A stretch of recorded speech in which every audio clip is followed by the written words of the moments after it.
Assalamualaikum warahmatullahi wabarakatuh.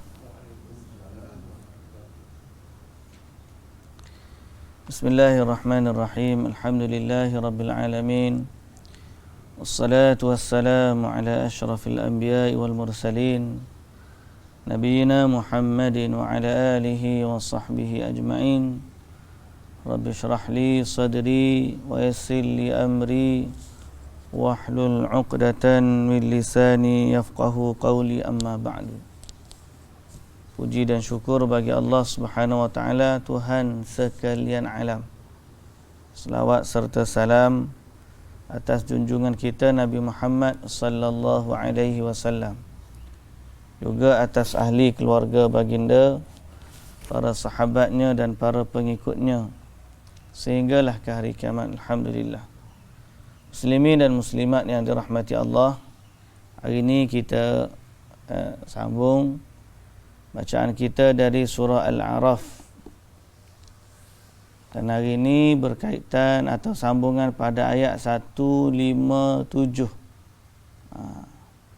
157 ni adalah kesinambungan dari ayat sebelumnya yang mendetailkan sifat orang-orang yang beriman ataupun sifat orang-orang yang mendapatkan rahmat Allah Azza wa Jalla. Kerana sebelum ni kita sebut ayat 156 cerita bagaimana rahmat Allah tu luas, tapi dalam masa yang sama kena ingat azab Allah juga Allah berikan, timpakan kepada siapa yang dia kehendaki. Cuma bandingannya rahmat Allah ni luas, rahmat dengan azab, rahmat Allah meluasi kemurkaannya. Sehingga kita sebut semalam cerita seorang Arabi yang berdoa kepada, minta dengan Nabi supaya minta dengan Allah supaya Allah rahmati dia dan Nabi sahaja sallallahu alaihi wasallam, dan tidak merahmati lain daripada mereka berdua. Dan semalam ada pertanyaan, apakah lelaki badui ni juga adalah badui yang kecing di masjid? Jawapannya setelah kita rujuk, ya, dia adalah orang yang sama. Dia mari dulu duduk di masjid dan dia cakap macam tu dulu. Kalau riwayat Tirmizi, dia duduk dan dia doa begitu, sehingga Nabi SAW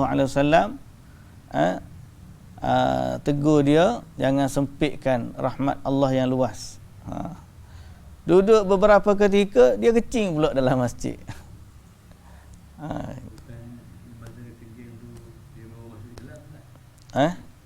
Arabi lah memang. Orang baru Islam belaka masa tu. Orang badui kan. Orang kampung. Jadi dua iktibar. Tapi bagus juga dia dapat pahala walaupun dia kecing kat masjid. Pasal apa? Sebab dia kecing tu kita dapat hukum. Kita dapat hukum. Sebab dia doa tu juga kita dapat rahmat sabdaan Nabi sallallahu alaihi wasallam. Kadang-kadang orang kampung ni jangan pandang lekeh. Kadang-kadang asbab kita dapat rahmat ni melalui dia. Supaya zaman kita pun kita kadang-kadang diturunkan hujan, diberikan rahmat adalah disebabkan orang-orang fakir, orang miskin yang ada dekat kita senantiasa berdoa kepada Allah Subhanahu wa taala. Jadi asbab dia kita dapat faedah. Pertama, faedah yang kecing, hukum kecing di masjid, Nabi SAW kata siram dengan satu baldi. Tak payah kokok atau buang tanah tu, tak payah senduk tanah tu, ambil buang ke lain, tak, siram je dengan air. Dan faedah yang kedua, faedah dia tanya itulah, Nabi bila dia kata, ya Allah rahmatilah aku dan Muhammad, jangan rahmati lain daripada kami berdua. Nabi kata, kamu sempitkan yang luas. Tak rugi sebenarnya kita doa. Tak payah sempitkan rahmat ni, buka luah-luah. Tak rugi. Dia tak ada kata kalau kita doa rahmat kat dia, kurang rahmat kita. Tak ada. Ha. Sama juga saya semalam pergi semayang di masjid Maghrib tu. Kita pergi semayang Maghrib. Dan sekarang ni boleh buat program tu kan, pengimarahan. Jadi dia buat masjid baca tahlil, baca yasin. Majlis baca yasin. BTC kita semua tu dalam bab tu memang kurang bersetujulah. Tapi poinnya ialah nak boleh ke baca tu dia baca senarai nama punyalah panjang. Kita niatkan kepada penghulu kita Nabi Muhammad. Mula-mula hadiah kepada Nabi Muhammad sallallahu alaihi wasallam. Macamlah Nabi Muhammad tu berhajat kepada sedekah pahala daripada dia. Patut dia ni ada diri ya. Patut kepada roh untuk nenek-nenek ni patut sebut nama pula. Fulan bin fulan, fulan bin fulan, fulan bin fulan, fulan bin fulan. Dia kata panjangnya nama. Apa indikator dia sebut nama orang-orang tu? Mungkin orang-orang tu bagi duit ke, buat jamuan ke. Sebenarnya indikator kita dalam beriman tak sebut gitu. Buat rugi ya sebut nama khusus. Kalau jenis lagu tu lah. Melainkan kawan kita tu ada sakit berat, kita doa kepada dia. Ya Allah, sembuhkanlah kawan aku yang sakit tu. Murahkanlah rezeki dia kalau dia bankrupt dalam perniagaan. Bagi tahu orang masalah khusus lain. Ni tak setakat kita ni. Marilah sama-sama kita pakat derma kepada hadiah kepada orang-orang ni. Pahala bacaan kita ni gini. Kalau di sudut pahala bacaan tu Imam Syafi'i pun kata tak sampai. Cuma isu dia ialah kenapa nak peduli seorang-seorang. Dia dah sempitkan ya Ram. Kalau dia sebut ya Allah rahmatilah seluruh muslimin dan muslimat, mukminin dan mukminat. Dia doa dah. Cuma dia tambah khususan. Terkhususnya. Apa ada khususan? Sebab dia bayar duit. Sebab dia jamu makanan. Yang tu indikator tu kurang menepatilah maksud. Jangan disempitkan. Yang luas. Doa rahmat ni kita doa kepada seluruh kaum muslimin dan muslimat. Masuk belaka dah. Macam kita kata hukum orang ni tak ada baca lagi ayat kita ni, syarah dah. Orang kirim salam lah, macam orang kirim salam kepada Nabi lah sallallahu alaihi wasallam. Ada orang tu ya duduk depan makam Rasulullah, ya Rasulullah fulan ni kirim salam, Allahumma salli ala Muhammad wa ala Muhammad. Rasulullah fulan ni pula kirim salam. Bagi salam-salam habis orang-orang sebut nama. Boleh. Lama-lama kena halau. Bagi tahu tu ya Rasulullah, aku sampaikan kepadamu salam dari sekalian mereka yang berkirim salam kepadaku. Atau berkirim salam kepadamu melalui aku. Assalamualaikum ya Rasulullah. Allahumma salli ala Muhammad wa ala ali Muhammad. Amma sallaita ala Ibrahim wa ala ali Ibrahim innaka Hamidum Majid. Wa barik ala Muhammad wa ala Muhammad kama barakta ala Ibrahim wa ala ali Ibrahim innaka Hamidum Majid. Cukup ah.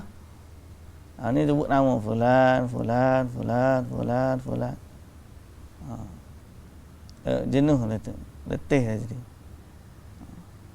Jadi sebab itu kita kata jangan disempitkan rahmat yang luas. Rahmat yang luas ni kalau dalam berdoa Allahumma ufil lil muslimin wal muslimat. Ya Allah, ampunlah dosa muslimin dan muslimat. Bila kita sebut begitu, masuk semua nama orang dekat kita, jauh kita dan sebagainya. Tak payah duk khususan lah. Wak lambat je khususan. Aduh. Tapi bila tanya khususan tu apa? Sebab yang jadi khusus tu bukan sebab lain, sebab dia bagi makanan. Ni. Jadi indikator kita duduk situ punya. Sebaiknya tidaklah. Baik. A'udzubillahi minasyaitonir rajim. Baca semula ni saya baca. واكتب لنا في هذه الدنيا حسنة وفي الآخرة إنا هدنا إليك قال عذابي أصيب به من أشاء ورحمتي وسعت كل شيء فسأكتبها للذين يتقون ويؤتون الزكاة والذين هم بآياتنا يؤمنون الذين يتبعون الرسول النبي الأمي الذي يجدونه مكتوبا عندهم في التوراة والإنجيل يأمرهم بالمعروف وينهاهم عن المنكر ويحل لهم الطيبات ويحرم عليهم الخبائث ويضع عنهم إصرهم والأغلال التي كانت عليهم فالذين آمنوا به وعزروه ونصروه واتبعوا النور الذي أنزل معه أولئك هم المفلحون قل يا أيها الناس إني رسول الله إليكم جميعا الذي له ملك السماوات والأرض لا إله إلا هو يحيي ويميت فآمنوا بالله ورسوله النبي الأمي الذي يؤمن بالله وكلماته واتبعوه لعلكم تهتدون ومن قوم موسى أمة يهدون بالحق وبه يعدلون. Baik. Bismillahirrahmanirrahim. Jadi ayat yang 155 kita dah baca semalam, cerita tentang rahmat Allah dan luas, dan siapakah yang akan mendapat rahmat Allah. Jadi Allah Ta'ala kata orang mendapat rahmat dia ialah orang yang bertakwa, menunaikan zakat dan beriman dengan ayat-ayat kami. Okey. Lagi apa sifat mereka? Alladzina yattabi'una ar-rasul. Ni kunci utama juga ni. Orang yang nak mendapat rahmat dari Allah Azza wa Jalla, dia kena ikut Rasul. Kena ikut Rasul. Asbab tu dah baru dia mendapat rahmat dari Allah Subhanahu wa taala dunia dan juga akhirat. Akhirat adalah lebih-lebih laginya. Kita mengharapkan rahmat Allah ni di akhirat, sebab dengan rahmat sajalah kita boleh masuk syurga. Jadi kena ikut Nabi. Siapa nak rahmat kena ikut Nabi sallallahu alaihi wasallam pada amalannya, pada perbuatannya, pada perkataannya, pada tutur katanya, semua benda lah. Kita kena ikut Nabi junjungan kita Nabi Muhammad sallallahu alaihi wasallam. Sebab itu prasyarat nak mendapat rahmat Allah dan prasyarat nak masuk syurga. Okay? Kalau tidak diterima oleh Allah amalan kita, dan macam mana nak masuk kepada syurga Allah Subhanahu wa taala. Betul, Allah Taala kata alladzina yattabi'una ar-rasul. Iaitulah orang-orang yang mengikuti petunjuk Rasul. Kemudian dalam ayat 156 ni juga Allah menyatakan sifat Rasulullah sallallahu alaihi wasallam sebagaimana yang disebutkan sudah sebelum ni pun ada disebutkan dalam kitab-kitab terdahulu. Apa kata Allah Azza wa Jalla? Alladzina yattabi'una ar-rasul an-nabiyyal ummiyah. Nabi Muhammad ni sallallahu alaihi wasallam adalah nabi dan ummi. Apa maksud ummi? Yakni buta huruf.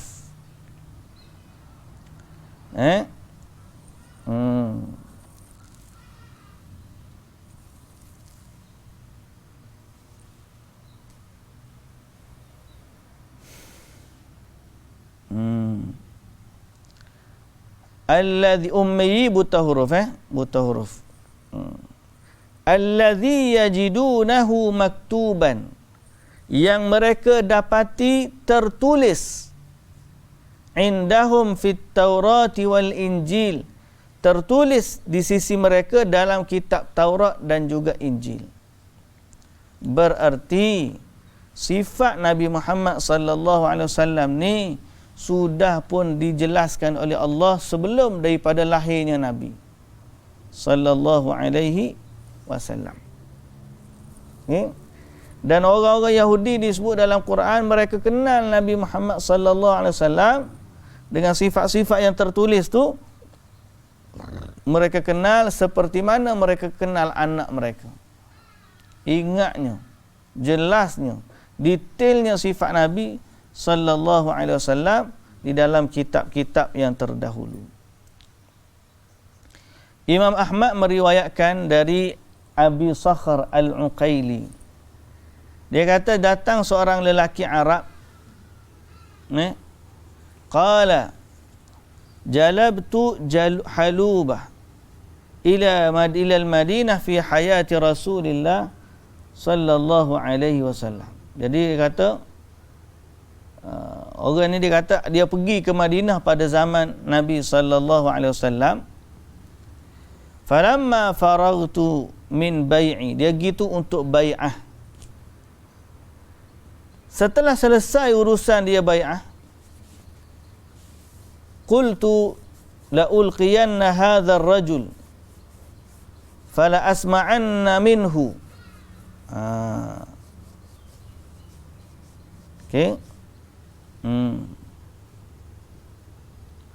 Dia kata aku akan jumpa dengan lelaki ini dan aku akan dengar daripadanya.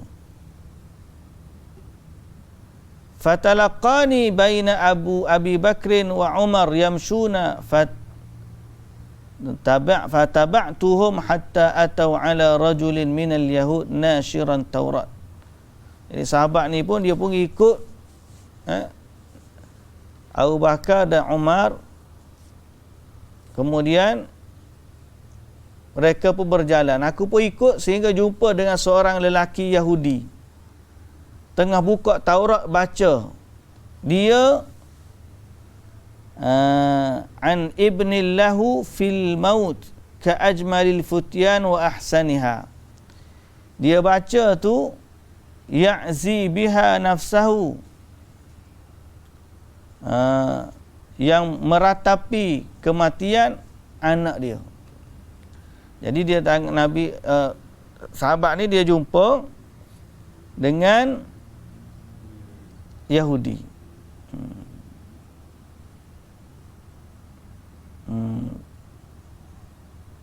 Oh sorry. Lepas dia bai'ah Nabi, dia ikut Nabi. Dia ikut Nabi dengan Abu Bakar dengan Umar sekali. Jadi tiga-tiga orang ni, seorang sahabat tambah yang keempat ni Abi Sakhr, yang dia cerita seorang lelaki Arab tu. Jadi Nabi jalan, Nabi Abu Bakar dan Umar jumpa dengan seorang lelaki tengah buka kitab Taurat, baca meratapi kematian anak dia. Lepas tu Nabi SAW tanya dia, demi Allah yang telah menurunkan Taurat, apakah dalam kitab Taurat ni ada sifat-sifat aku?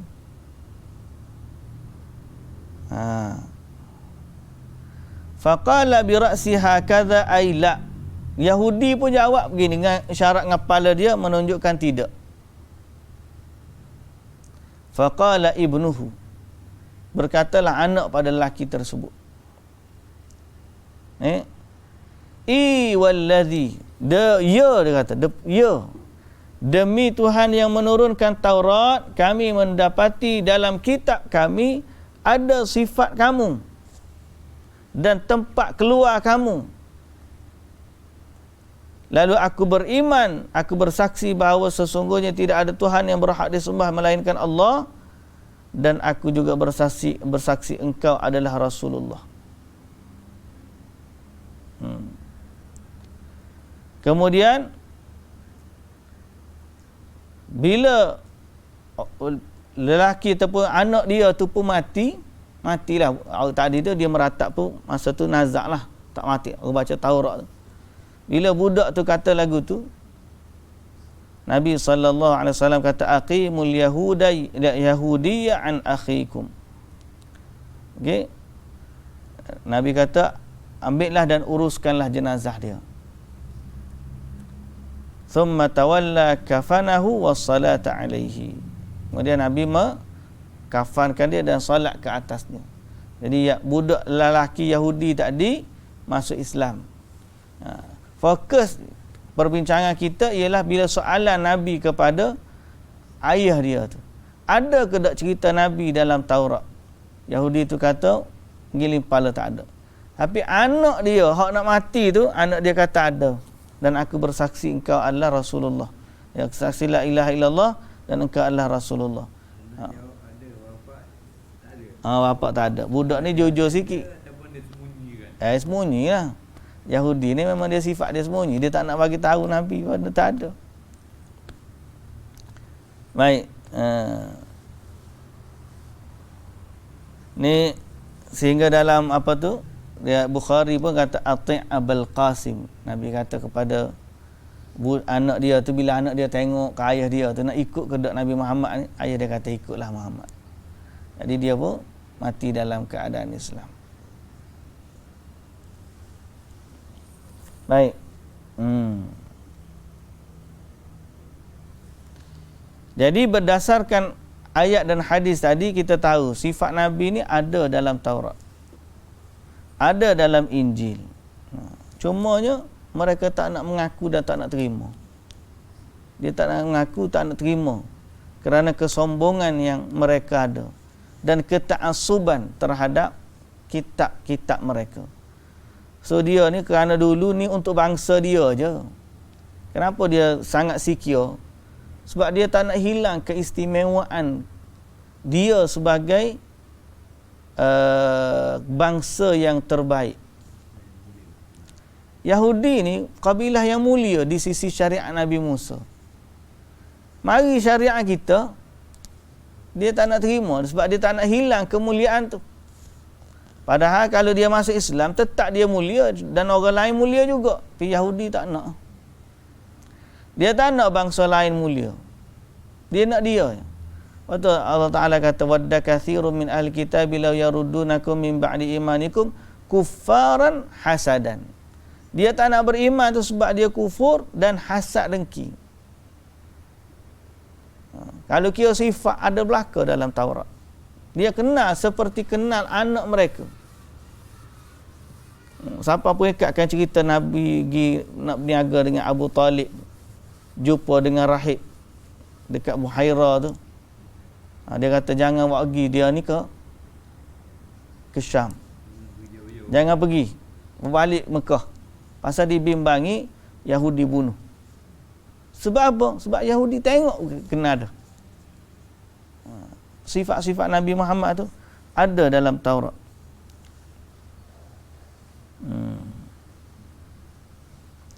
Baik. Apa lagi sifat dia? Maktuban indahum fit Taurah wal Injil. Pertama sifat ya'muruhum bil ma'ruf. Ya'muruhum bil ma'ruf. Dia menyuruh mereka dengan perkara-perkara yang baik. Ini sifat Nabi Muhammad. Dalam Taurat pun sebut lagu ni. Wa yanhahum 'anil munkar, dan menghalang mereka atau mencegah mereka dari kemungkaran.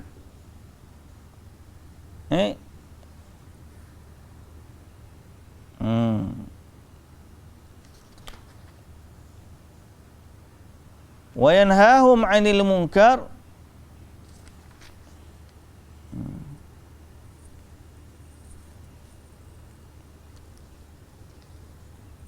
dan menyuruh mereka melakukan benda ma'ruf dan melarang mereka dari benda mungkar.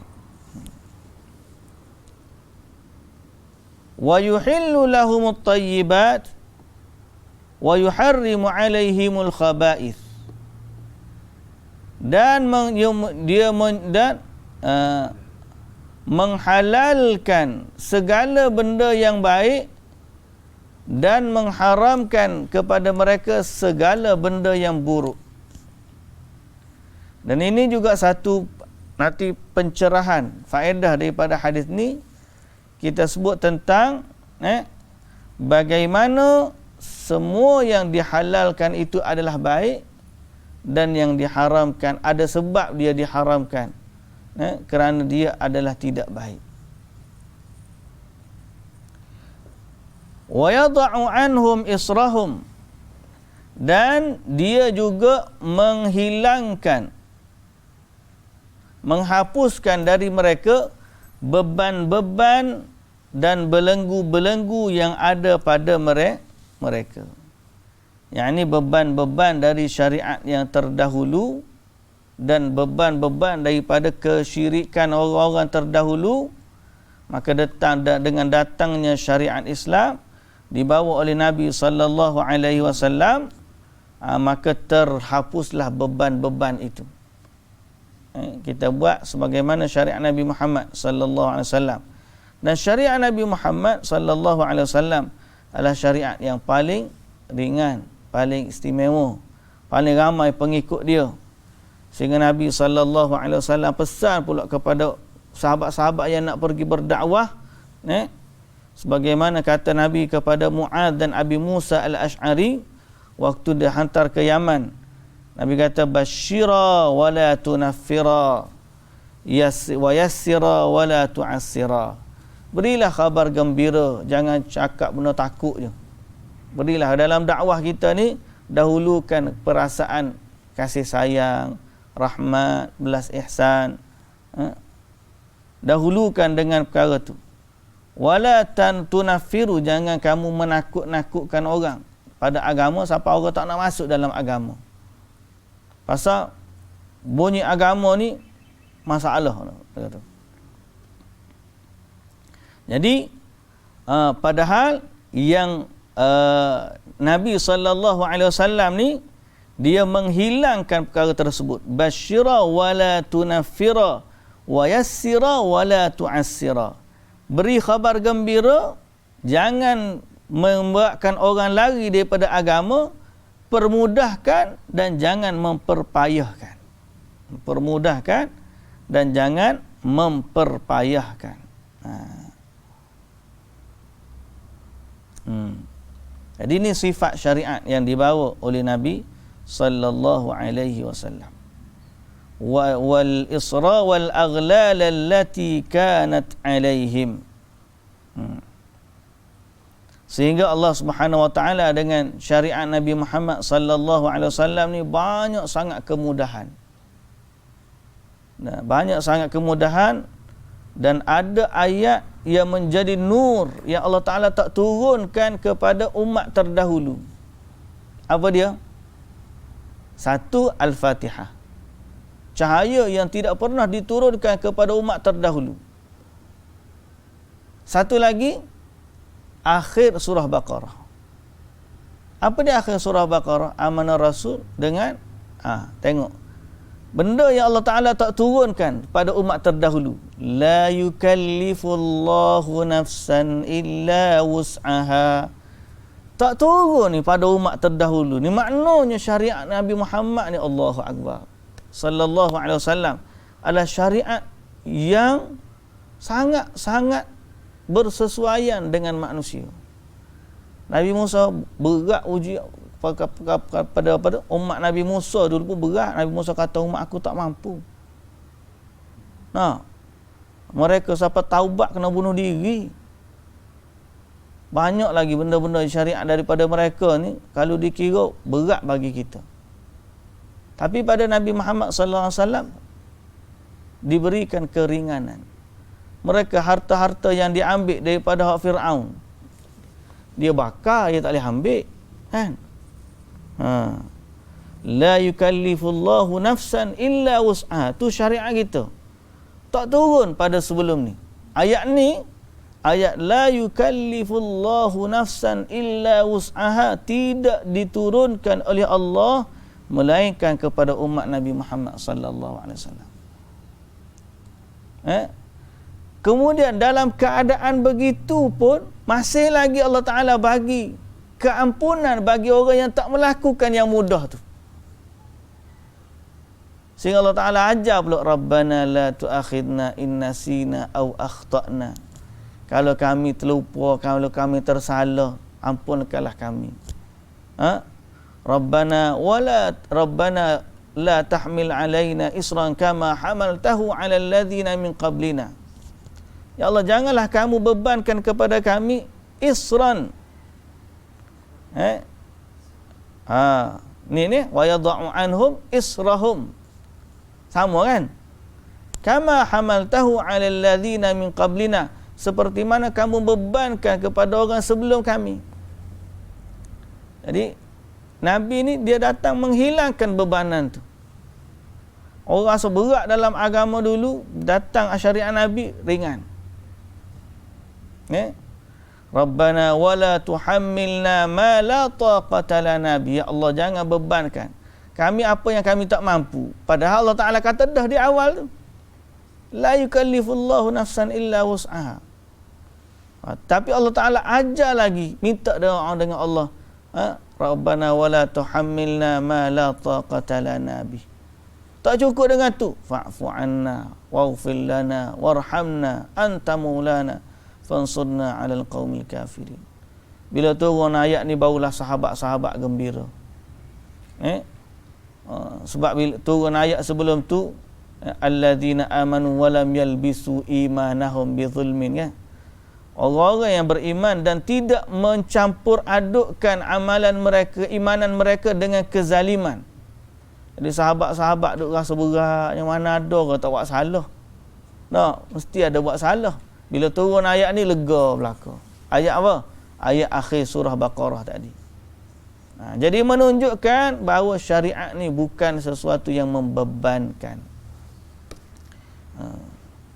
Melainkan orang-orang yang tidak diberikan hidayah dan petunjuk kepada Allah. Macam orang lah, orang tengok perempuan, orang kafir bila tengok orang perempuan Islam pakai tudung, dia rasa terbeban. Padahal orang perempuan kita yang nak pakai tudung, tak, dia pun rasa selesa. Dia rasa tertutup, dia rasa secure, selamat. Dan masyarakat tu boleh berjalan. Orang putih dia tak nak. Dia rasa dia nak bebas, merdeka, apa semua sekali. Padahal mereka sedang mengalami krisis masyarakat. Wanita mereka tidak boleh menyuarakan hak. Wanita dia tak boleh menyuarakan hak. Sampai lah ni hak dia nak berpakaian pun disekat. Masuk sukan kena pakai bikini. Dia nak pakai baju panjang sikit tak boleh. Heran. Lepas tu kalau orang pakai pakaian lebih sikit, dia ban, dia tangkap. Padahal dia tak boleh nak kembali. Dia tak boleh. Dan mereka mengalami keruntuhan. Wanita dia transgender ni, mari golongan lelaki yang jadi wanita ambil hak-hak dia.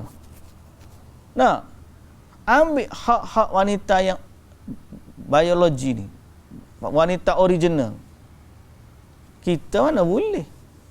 Siapa dia nak belaka. Tapi masalahnya transgender ni, dia nak diiktiraf sebagai wanita sama seperti wanita yang betul.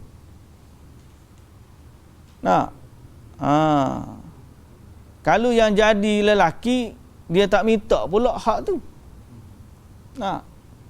Tak adalah. Transgender hak wanita, dia nak jadi lelaki, kemudian dia tuntut hak-hak lelaki sepenuhnya. Tak ada. Tak ada. Bahawa dia pun tak boleh. Kalau tiba-tiba nak buat kerja-kerja berat, tak reti dah dia je. Hak angkat berat tu kalah lah. Transgender tanding angkat berat, kalah dia. Tapi hak baru ni berlaku, siapa pun angkat transgender jadi masuk apa, sukan bukan hak khabib tu, MMA, multi martial art tu. Macam tinju lah, tapi boleh masuk sepak kau apa ikut dia kan. Transgender masuk lawan perempuan hak betul. Memang kalah lah perempuan betul.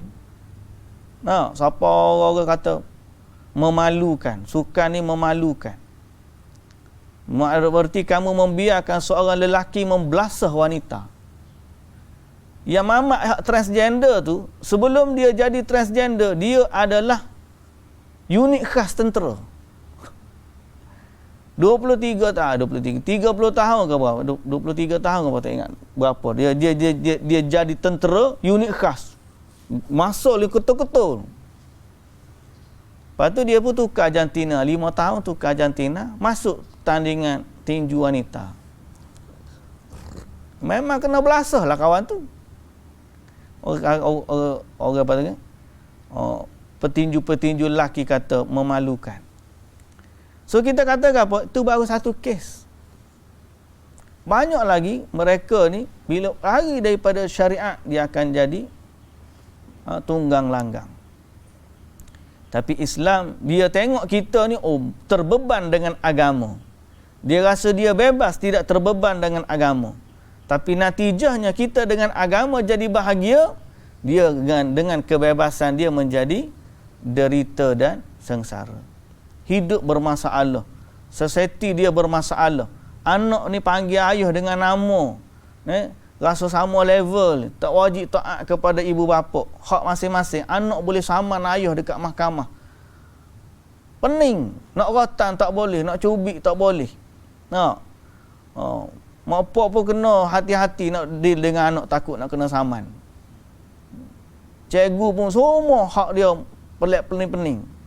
Akhir sekali society dia, masyarakat dia bermasalah. Kita tengok je okey dari sudut gambaran hak dia bagi kat kita je. Tapi homeless yang ada pada dia, masalah pembunuhan pak dia, senjata dengan dibenarkan. Dia rasa kita terbeban, tapi sebenarnya ketahuilah umat Islam, kalau betul dia faham tentang agama Islam, dia baca ayat-ayat Quran ni, dia akan tahu bahawa Islam datang untuk mengangkat beban daripada kita. Beban kerana kejahilan, beban kerana anutan agama orang-orang terdahulu. Cuba kita tengok orang Hindu di India. Kasta. Kasta dia tu siapa pun. Datang Islam, keluar dia daripada beban masyarakat tu. Baru ni kita pun tengok satu kampung dekat Bangladesh. Satu kampung dekat India, bukan Bangladesh. Satu kampung masuk Islam. Bila dia tanya kenapa? Kerana Islam mengeluarkan mereka daripada kasta. Dia duduk dalam kasta, dia keluar daripada Hindu, dia masuk dalam Islam, maka dia sama rata. Indahnya Islam. Tapi kalau dia nak ikut lain daripada Islam, dia akan terbeban. Inilah yang Allah Ta'ala sebut, wa yad'u anhum israhum wal aghlal allati kanat alaihim falladzina amanu bihi, maka orang-orang yang beriman kepadanya, wa azzaruhu, memuliakan dia, yakni Rasul, wa nasaruhu, dan menolongnya, wattaba'un nural ladzi unzila ma'ahu, dan mengikuti cahaya yang diturunkan bersamanya itu Al-Quran, ulaika humul muflihun, mereka itulah orang-orang yang berjaya. Mereka itulah orang-orang yang berjaya. Berjaya dengan apa? Dengan rahmat yang disebutkan ayat sebelumnya. Berjaya nak masuk syurga, berjaya dekat kepada Allah Azza wa Jalla. Pun dalam ayat yang di hujung ayat ni ditutup dengan, ayat ni dimulakan dengan ittiba' dan ditutup dengan ittiba'. Alladzina yattabi'una ar-rasul, ikut dah. Bawah tu falladzina amanu billahi wa bihi wa azzaruhu wa nasaruhu wattaba'un nur. Ada lagi ittiba' di sini. Wattaba'un nur alladzi, ittiba'. Dalam ayat yang bawah tu ada lagi wattabi'uhu. Dalam satu ayat Allah Ta'ala sebut 2 kali ittiba'. Dan tambah lagi bawah tu ittiba' lagi. Nak menunjukkan kita dengan Nabi ni kena ikut dia lah. Nah, kita ni kadang-kadang asal sedap kecek ya orang panggil. Cakap sedap, buah sedap, banyaklah pengaruhnya. Tapi sebenarnya kita ni jangan ikut sedap bicara. Kalau sedap bicara, itulah golongan-golongan yang disebut dalam Quran. Wa minan nasi man yu'jibuka qawluhu fil hayatid dunya wa yushhidullaha ala ma fi qalbihi wa huwa aladdul khisam. Ada manusia ni, kita dengar perkataan mereka takjub gitu. Tapi Allah tahu apa yang ada di dalam hatinya. Wa huwa asyaddul khisam. Malah dia adalah orang yang memusuhi agama. Maknanya ada orang cakapnya sedap, tapi dalam hatinya ada permusuhan. Kita tak katalah semua orang begitu, tapi nak sebut ada orang cakapnya sedap, tapi dari sudut konten agamanya mengarut. Cerita hadis palsu, cerita hikayat palsu, dan melarikan manusia daripada ittiba' Rasul. Melarikan, dengar perkataan ni, melarikan manusia dari ittiba' Rasul. Quran mari ajar supaya ikut. Mari dia, tak apa, kita tak buat hak Nabi suruh pun. Bukan semua hak Nabi tak buat, kita tak boleh buat. Hak Nabi royak tu sunat je, boleh juga buat lagu lain pun. Hak kita buat ni pun ada asal daripada agama, walaupun tidak secara langsung. Ayat-ayat macam ni semuanya melarikan manusia daripada ittiba'. Kita kalau boleh, kita nak cari orang yang mengajak kita kepada ittiba'. Marilah kita ikut cara Nabi. Marilah kita ikut amalan Nabi. Hak ni Nabi ajar, ada dalam Quran, ada dalam sunnah. Ini ayat-ayat orang yang mengajak kita ittiba'. Ikut Nabi. Jangan terpedaya dengan manisnya mulut orang, pujuk rayu mereka, tapi natijah daripada pujuk rayu tu adalah melarikan kita daripada as-sunnah. Kerana Quran memerintahkan kita untuk ittiba'. Qul in kuntum tuhibbunallah fattabi'uni. Dalam ayat ni pula, ayat 157 surah Al-A'raf ni, Allah Ta'ala sebut tentang orang-orang yang mendapat rahmat dia, alladzina yattabi'una ar-rasul, orang-orang yang mengikuti Rasul. Di bawah tu, falladzina amanu bihi, orang yang beriman dengan Nabi. Okey, beriman dengan Nabi, kita semua beriman. Wa azzaruhu, mengagungkan Nabi. Kita semua mengagungkan Nabi. Memang ini hak kepada orang beriman. Wa nasaruhu, menolong Nabi. Ini hak orang beriman. Hak Nabi SAW ke atas orang beriman. Mesti beriman kepada Nabi, mesti mengagungkan Nabi, mesti tolong Nabi. Wattaba'un nural ladzi unzila ma'ah, dan mesti mengikuti petunjuk yang dia bawa. Dalam ayat ni ada 4 hak Nabi ke atas kita. Beriman, mengagungkan, menolong, dan mengikuti. 4 perkara ni, ulaika humul muflihun. Mereka itulah orang-orang yang berjaya. Lalu Allah Subhanahu wa taala kata, qul ya ayyuhan nas, katakanlah wahai Muhammad kepada sekalian manusia. Bukan orang Arab saja ni, sekalian manusia. Inni rasulullahi ilaikum jami'a, sesungguhnya aku adalah utusan Allah kepada kamu semua. Allazi lahu mulkus samawati wal ard, dia yang memiliki, menguasai langit dan bumi. La ilaha illahu, tidak ada Tuhan yang berhak disembah melainkan dia. Huwa yuhyi wa yumit, dialah yang menghidupkan dan dialah yang mematikan. Fa'aminu billah, maka berimanlah kepada Allah. Wa rasulihi, berimanlah kepada rasulnya. An-nabiyil ummi, nabi yang ummi, nabi yang ummi. Alladhi yu'minu billahi wa kalimatih, yang beriman kepada Allah dan kalimahnya. Wattabi'uhu, sekali lagi Allah Ta'ala kata ikutlah dia. Oh, 3 kali sebut rentetan cerita Nabi Musa dengan Bani Israel.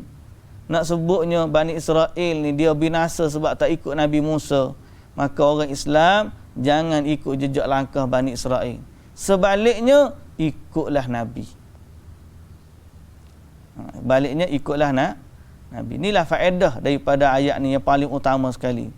Ialah kewajipan kita mengikuti petunjuk Nabi dalam beragama. Faedah paling besar sekali. Wajib kita mengikuti petunjuk Nabi dalam beragama. Jangan pakai kepala otak kita sendiri. Bahasa nak buat lagu ni molek buat ni, kita berbuat. Nak buat molek tu jangan sandarkan kepada agama lah. Jangan sandarkan kepada agama, jangan ajar orang lain supaya berbuat apa kita. Nak zikir 1000 kali ke 1 juta kali ke, ikut pandamung lah. Tapi nak kata hak tu amalan yang terbaik, amalan baik, tak boleh. Hak baik sekali hak Nabi lah sallallahu alaihi wasallam. Kalau Nabi letak bilangan tertentu, kita kata yang paling baik letak bilangan tertentu. Kalau Nabi SAW tak letak bilangan tertentu, maka kita pun ikut Nabi tak letak bilangan tertentu. Begitulah dalam semua urusan agama kita. Allah Ta'ala perintahkan kita supaya ikut Nabi. Ini hak Nabi ke atas umatnya. Sebab tu siapa yang tak ada benda ni, akhirat nanti dia tidak boleh ikut Nabi. Kalau dia tak ikut Nabi di dunia, dia tak boleh ikut Nabi di akhirat. Dan Allah Subhanahu wa taala kata lagi, wa min qaumi Musa ummatun yahduna bil haqqi wa bihi ya'dilun. Dan dari di antara kaum Nabi Musa ada satu golongan yang memberi petunjuk kepada orang ramai dengan perkara-perkara yang hak, dan dengannya mereka menjalankan keadilan. Baik. Muslimin dan muslimat yang dirahmati Allah, faedah daripada ayat 158 tadi, kita kata pertama, kewajipan kita mengikuti Nabi sallallahu alaihi wasallam. Faedah yang kedua adalah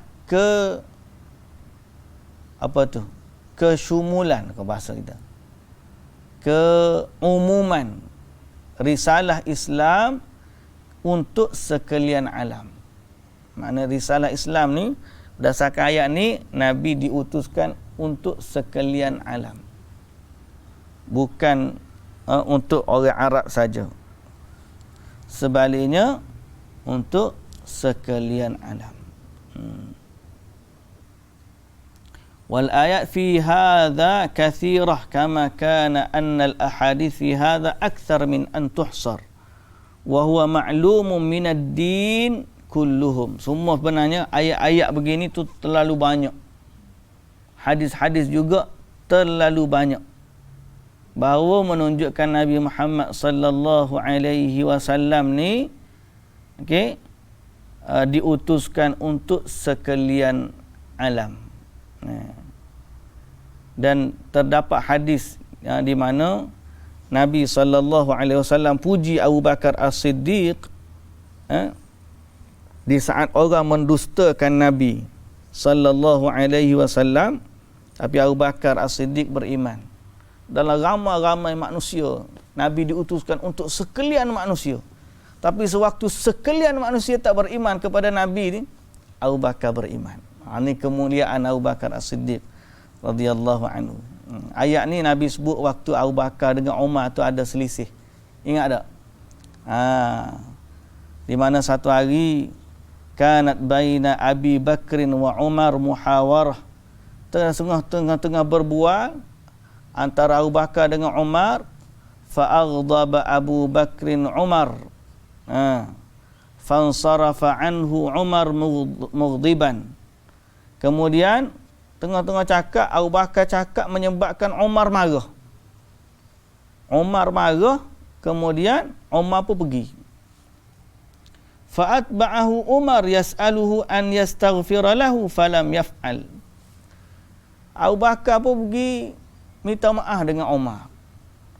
Umar tak maaf kat dia. Umar balik, Umar tutup pintu. Nah, fa'aqbala Abu Bakrin ila Rasulillah sallallahu alaihi wasallam. Abu Bakar pun pergi kepada Rasulullah sallallahu alaihi wasallam dan mengadu kepada Rasulullah sallallahu alaihi wasallam.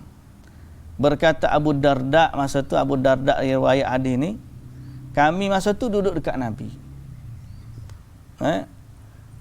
Nabi kata, amma sahibukum faqad ghamar. Dia kata, saudara kamu ni sedang marah, dia kata. Abu Bakar ni dia marah ke Umar pula. Mula-mula Abu Bakar cakap kepada Umar, Umar marah. Jadi bila Abu Bakar minta maaf, Umar tak maaf kat dia, dia pula marah ke Umar, tak maaf kat dia. Jadi dia pergi jumpa Nabi sallallahu alaihi wasallam. Adapun Umar selepas masuk rumah tu dia menyesal pula tak maaf kepada Abu Bakar. Lepas tu fa'aqbala hatta sallama wa jalasa ila Nabi sallallahu alaihi wasallam. Faghadiba Rasulullah sallallahu alaihi wasallam. Jadi bila Umar tu menyesal, dia pula pergi jumpa Nabi juga. Sallallahu alaihi wasallam. Jadi bila dia duduk depan Nabi, dia pun ceritalah kepada Nabi apa sebenarnya berlaku yang menyebabkan Abu Bakar ni marah kat dia ni. Tiba-tiba Rasulullah marah pula kat Umar. Rasulullah sallallahu alaihi wasallam marah. Tidaklah marah macam kita marah, tapi nak sebutnya Rasulullah ni dia marah. Faghadiba Rasulullah sallallahu alaihi wasallam wa ja'ala Abu Bakrin yaqul wallahi ya Rasulullah la ana kuntu udlam.